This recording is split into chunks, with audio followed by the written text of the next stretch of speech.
Welcome to TradersArmy.com, defending your right to build wealth and preserve capital for generations to come.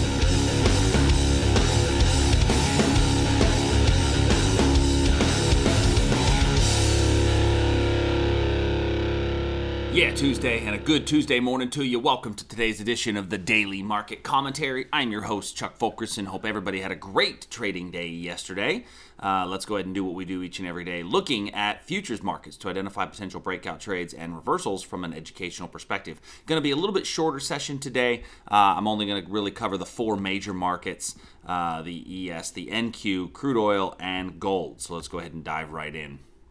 I'm going to cover these four major ones today, and then maybe look for some updates as we post them throughout the day. So in the S&P yesterday, I talked about, I say it over and over again, and the importance of the time of the day that a level is formed. And the S&P put that and showed that yesterday brilliantly, as our 2 a.m. level that was formed in the European market open really held strong yesterday. We got a really nice rally out of that zone, and so we've traded to the bottom of it, so I've got to let that go. But do me a favor, leave me comments down below if you were able to take advantage of this move higher. Ultimately that was our strongest entry back at the origin of this move up, right from the European market open, and so we got a really nice move out of that level. If you didn't get into that thing, looking at this on the bigger picture time period, call it the 4-hour chart, we're still overall wanting to be buyers, right? I still want to be a buyer. It still makes sense to be a buyer. I'm still in a bigger picture upward channel. Overall, we've got a nice big move to the upside.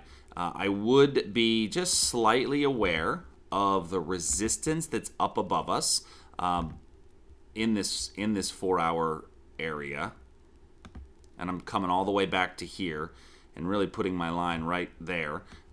This resistance that is above us, there's a little wick over wick level here on the hourly. We had chopped through here. I'm not saying that we won't go through there. Matter of fact, I think that we probably will, but just be aware that we may get a little pullback. And if we do get a little pullback to give us a chance to get in, I may have to go down to the 15-minute chart to be able to find, okay, where would I get in if we do get a decent pullback? Now, looking at these, none of these areas are areas that make me jump up and scream, hey, great area to get back in. And so I'm a little bit more cautious this morning. So what I don't want to do is chase it and feel like I'm missing out on something, because this is the kind of market where you can chase it. And so I think now could be a good opportunity to allow price to hit somewhere up here and on a decent pullback, maybe get long on a candle-to-candle style on the hourly chart. None of these are really giving me strong entry opportunities, and so I'm going to hold off just a little bit on forcing a trade. You may get an opportunity in here, this little wick over wick level on the hourly chart. So keep an eye on this wick over wick level on the hourly chart. I'm not saying that's going to be a level that I don't feel as strongly about that as I did about yesterday's move back to the 2 a.m. reversal, but this one still could hold, and you could get a little day trade out of that level going forward. In the Nasdaq, we had a potential breakdown level below 68.38. We see that we didn't come into that area, and then our 2 a.m. reversal hit, and we did okay. It's actually stalling a little bit at this area of resistance up above us. So we're stalling at this supply zone, this area of supply, but we've hit it once. Now we're trading into it a little bit. This could actually lead to another opportunity for kind of catching that next leg up. So if you do want to trade it to the upside, but you don't feel like we're getting enough oomph to get there, maybe the Nasdaq area is a better play, and it's above this 69.85 on a breakout to the upside. So if you do want to take it, you may get a 69.85 breakout to the upside as a chance to get long. In crude oil, we had a nice trade back down into this level. Now, I had set this level up as a confirmation style entry, meaning that it's got to trade halfway into the zone in order to activate the trade.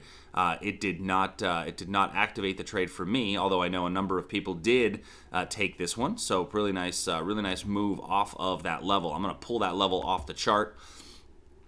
and we got a really nice rally up out of that level. Matter of fact, it came all the way to my 15-minute level and popped right through it. So it actually, hit the profit target and then some. So leave me a comment down below if you're able to catch that crude oil long. That would be awesome to hear about.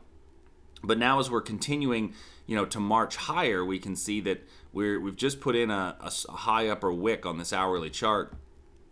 May give you another bite at the proverbial apple, if you will. And so what I'm going to do is I'm going to wrap my lines now around this area in here. This is, if you look and see, this is right around the European market open. It's not a fresh level, though. Now, why isn't this level fresh? You may look at this and say, no, it's fresh. No, it's not. Because of this wick right here, and then coming back down, right? If I look at that on a 15-minute chart, zoom in on that a little bit more clearly, it's a little bit easier to see here, right? Price went all the way up and then we came back down into it. So if you're more conservative, you can take this as a confirmation style entry. I like the time of day that was created. I kind of lean on these European market opens as opportunities to get long, and that may be a decent opportunity right down in there. And then gold. So in gold, we're still between our major areas. I thought that we would get a decent little reversal here at the 2 a.m. time frame. Unfortunately, we traded into it last night in the midnight hour and popped right through it. There was no stalling. There was no nothing. Now, the only thing to say is that we did have basing before the level. So if you look at this basing here, that basing before the level, if you think about what that does, if this distance is my risk, from here to here is my risk, this basing before the level means that it's now setting up basically for a 1-to-1 trade, right? So while we had set the level up ahead of time, oftentimes the level just when it gets there, it doesn't present the same picture, the same profit target, the same score. So, a lot of people say, well, can't I just do set it and forget it trades? My answer is no. I am not a big fan of set it and forget it. And the reason I'm not is because the arrival into the zone is so important. And specifically when I talk about the arrival into the zone, I'm speaking of basing before the level. Because if we base before a level, think about what that does. What that's allowing it to do is to build up orders of the opposite ilk to thrust it through the zone, and it reduces my reward to risk ratio. So it's when we're looking at a trade, we want to take we want to have a top performing trade. TOP, trade, optimize, plan. We score our trades based on a probability score, and a basing before the level absolutely ruins that probability score. So just keep that in mind as you're looking at your trades.